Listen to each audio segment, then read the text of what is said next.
এই যে এসের মতো এটা করা আছে লারি টাইপের ঝিকঝ্যাক দেখতে পাচ্ছ।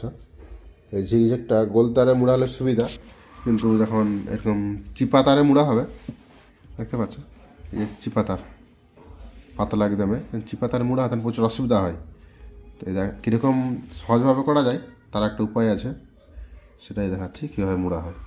এই পিছনে দাগ দিয়ে দিছি সবগুলো। এই যে এটা ধরে যেরকম গ্রিল বাঁক দেয় এরকম করে বাঁক দিয়ে দেবো। এই হয়ে গেছে। আমি এটাকে যদি ঘুরাবো, এদিকে ঘুরিয়ে এদিকে ধরে আবার সেই দাগে সোজা দাগ রাখবো, দাগে সোজা দাগ রেখে আবার একইভাবে। এই দেখো হয়ে গেছে, একদম হালকা হয়ে যাবে। একে ফ্ল্যাট করে দিলেই হবে, যেরকম করার চাক্কা গোল করে সেরকম টাইপের।